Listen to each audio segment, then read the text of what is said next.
Welcome friends, स्वागत है आप सभी का हमारे यूट्यूब चैनल में। और आज के सेशन में हम लोग मेडिकल प्रिस्क्रिप्शन एब्रीविएशन के बारे में जानेंगे। आए दिन जब आप डॉक्टर के पास जाते होंगे तो वे आपको जब दवा लिखते हैं तो कुछ उसमें सिंबल्स या शॉर्ट कोड या कुछ इस तरीके से लिखते हैं ताकि वो ज़्यादा स्पेस भी ना ले और मीनिंग जो है वो ट्रांसफ़र भी हो जाए, यानी कि जो कहना चाहते हैं वो ट्रांसफ़र भी हो जाए। और जो पेशेंट होते हैं उनको कभी कभी तो समझ में आ जाता है कि क्या लिखा हुआ है, पर मोस्ट ऑफ द टाइम वो समझ नहीं पाते हैं कि आखिर उन चीज़ों का अर्थ क्या है। और जब वो दवा विक्रेता के पास जाते हैं तो दवा विक्रेता समझ जाते हैं।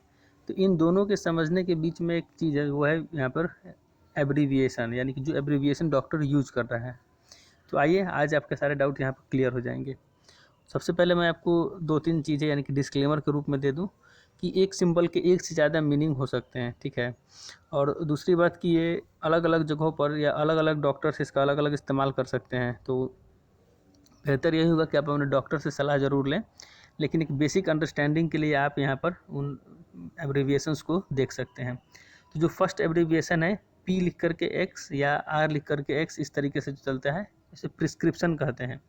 यानी कि जब आपने दवा लिया, यानी कि जब डॉक्टर ने आपको डायग्नोसिस किया, वहाँ पर लिखा कि आपको कौन कौन सी बीमारी है, यानी कि कौन कौन से सिम्टम्स है, फिर आपको वो प्रिस्क्राइब करते हैं कि ये मेडिसिन लेनी चाहिए। तो वो पर्ची लेकर जब आप मेडिकल स्टोर पे जाते हैं तो पर्ची वाले कैसे समझेंगे कि कौन सा दवा है, कौन सा डायग्नोसिस है, कौन सा ट्रीटमेंट है, कौन सा मेडिकल हिस्ट्री लिखी हुई है। तो वहाँ पर प्रिस्क्रिप्शन या पीएक्स देख करके समझ जाते हैं कि अच्छा यहाँ से मेडिसिन शुरू हो रहा है। दूसरा, ये हैज का जो सिंबल है ये फ्रैक्चर डिफाइन करता है कि अच्छा फ्रैक्चर है। एसी का मतलब है before meal, PC means after meal. ये जो फुल फॉर्म लिया ना ए और सी या पी और सी, तो डायरेक्ट आपका इसको मीनिंग यहाँ पर नहीं दिख रहा होगा क्योंकि ये अदर लैंग्वेजेस में है। सीसी यहाँ पर हो गया चीफ कंप्लेंट। जैसे आप गए और बोले कि हाँ हमारे पेट में सबसे ज़्यादा ज़ोर से दर्द हो रहा है, तो लिख लिया जाएगा कैसा चीफ कंप्लेंट है एब्डोमिनल पेन, ठीक। पर सी एक्स आर यानी कि चेस्ट एक्सरे, जब आपको चेस्ट एक्सरे करना होगा तो वहाँ पर सी एक्स आर। डी एक्स यानी कि डायग्नोस्टिक्स, ठीक है। फिर आया यहाँ पर एच ओ यानी कि हिस्ट्री ऑफ। फिर एच बी यानी कि हेमोग्लोबिन, एच एक्स यानी कि हिस्ट्री। ये तीनों इंपॉर्टेंट है।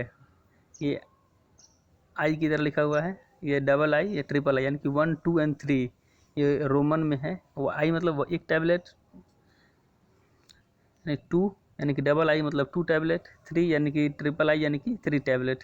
ये काफ़ी इंटरेस्टिंग और इम्पॉर्टेंट होता है, ये जनरली सभी डॉक्टर्स इसका इस्तेमाल करते हैं। फिर आता है ओ डी यानी कि वंस इन अ डे, यानी कि दिन में एक बार। बी डी एस यानी कि 2 टाइम्स अ डे। फिर आता है T D S 3 times a day. Q D S 4 times a day. ऐसा लिख दिया जाएगा। एक टैबलेट ओ डी यानी कि एक tablet once in a day. मान लीजिए 2 टैबलेट बी डी एस यानी कि 2 टैबलेट दिन में 2 बार। इस तरीके से इधर देखिए ये है आईवी इंट्रावेनस, यानी कि नस में जब सुई देना होगा तो इसको आईवी कहलाएगा। आईएम मतलब इंट्रामस्कुलर, यानी कि ये मसल्स में देना होगा उस समय। एसओएस का मतलब है व्हेन रिक्वायर्ड, जब ज़रूरत हो तभी देना है। जैसे दर्द की दवा हो गई, तो दर्द की दवा डॉक्टर आपको हो सकता है कि प्रिस्क्राइब करे कि जब ज़रूरत हो तभी से, जब पेन एक्सेसिव होने लगे तभी से खाएं, यानी कि एसओएस जब रिक्वायर्ड हो। ये एसटीएटी है स्टैट, इसका मतलब विथ नो डिले और नाउ। एमरजेंसी कंडीशंस में जब दवा एकदम तुरंत देनी होती है, तुरंत एडमिनिस्ट्रेट करनी होती है, तो उसके लिए बुलाता है एसटीएटी। क्यूएस मतलब इनफ क्वांटिटी। बहुत सी मेडिसिन जो हैं वो बॉडी वेट के अनुसार ली जाती हैं, तो उसमें आप डॉक्टर प्रिस्क्राइब करेंगे कि इनफ क्वांटिटी में आप लें, वो डिफाइन करेंगे कौन से कितने क्वांटिटी में। S T means height, W T means weight, A N E मतलब एक्सीडेंट एंड एमरजेंसी।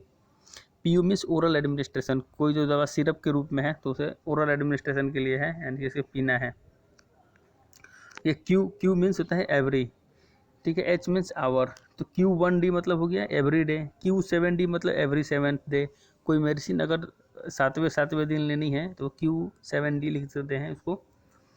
QHS यानी कि every night at bed time, या नॉक्टी यानी कि नॉक्टरल, यानी कि एवरी नाइट। जैसे मान लीजिए कोई आपको मल्टीविटामिन प्रिस्क्राइब किया जा रहा है तो मल्टीविटामिन प्रिस्क्राइब किया जाता है every night at bed time, QHS।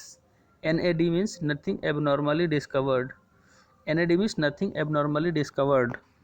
जब आप कोई मेडिकल एग्जामिनेशन के लिए जाएंगे या आप कोई टेस्ट कराएंगे अपना, तो उसमें अगर कोई सिम्टम्स आपको नहीं मिलेगा, यानी कोई उसमें कुछ ना निकलेगा, तो उसमें वो NAD लिख देंगे। मान लीजिए आप दांत का टेस्ट करा रहे हैं, ठीक है, तो कुछ उसमें एबनॉर्मलिटी फाइंड नहीं हुआ तो वो NAD लिख देंगे।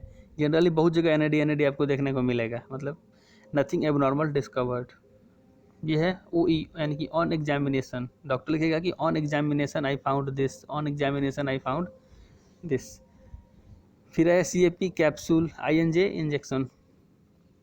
तो वैसे तो मेडिकल एब्रिविएशन में बहुत सारे और टर्म भी हो सकते हैं, लेकिन जो जनरली इस्तेमाल की जाने वाली टर्म्स है उनको यहाँ पर मैंने कंसिडर किया हुआ है।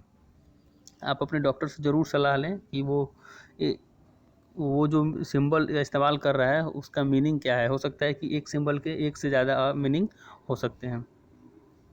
और भी बहुत सारे एब्रिविएशन हैं, लेकिन उसका रिलेवेंसी उतना नहीं है, यानी कि सभी जगहों पे तो नहीं, कभी कभी या पेशेंट टू पेशेंट उसका इस्तेमाल किया जाता है, इसलिए इसको यहाँ पर मैंने नहीं इंक्लूड किया हुआ है।